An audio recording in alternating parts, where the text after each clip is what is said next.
Hello friends, welcome to my KD home tuition. KD home টিউশনের পক্ষ থেকে সবাইকে স্বাগত জানিয়ে শুরু করছি আজকের ভিডিও। দেখো, আজ আমরা প্রথম পর্যায়ক্রমিক মূল্যায়ন কোশ্চেন পেপার 2024 আজকের বিষয় হচ্ছে, আজকের ক্লাস সপ্তম শ্রেণীর বিষয় হচ্ছে ইতিহাস। সময় থাকে 30 মিনিট, তোমাদের মার্ক হয় 15 নম্বরের।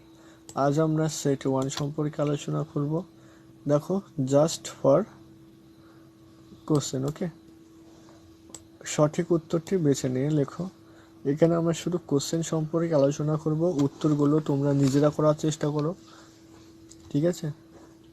দেখো, এক একটা সেন রাজা কে ছিলেন? লক্ষণ সেন, বিজয় সেন, বল্লাল সেন। এর আমলে বাংলা তুর্কি আক্রমণ ঘটে।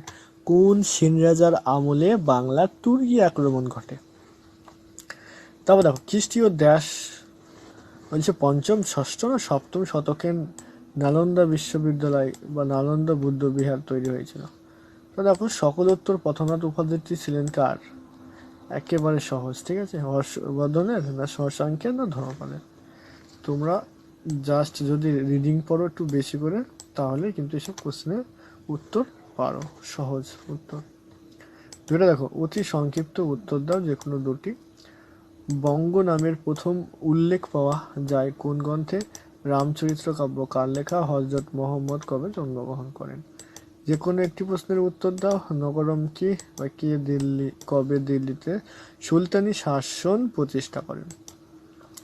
চারের নিচের প্রশ্নগুলি একটি প্রশ্নের উত্তর দাও। দেখো, খ্রিস্টীয় সপ্তম থেকে অষ্টম দশকের আঞ্চলিক রাজ্যগুলি কেমনভাবে গড়ে উঠেছিল? তাও দেখো, ব্রাহ্মদের ব্যবস্থা বলতে কি বোঝো? সুলতান মাহমুদ ভারত থেকে লুট করা ধন সম্পদ কিভাবে ব্যবহার করেছিলেন? 5, যে কোনো একটি প্রশ্নের উত্তর দাও। ত্রিশক্তি সংগ্রাম সম্পর্কে লেখো। তো দেখো, নালা বুদ্ধ বিহার সম্পর্কে সংক্ষেপে লেখো। সেন রাজা লক্ষণ সেনের রাজ্য সভায় সাহিত্য চর্চার পরিচয় দাও। প্রত্যেকটা কোশ্চেন কিন্তু ইম্পর্টেন্ট, ওকে, ভেরি ভেরি ইম্পর্টেন্ট, পরীক্ষায় আসার মতো প্রত্যেকটা কোশ্চেন।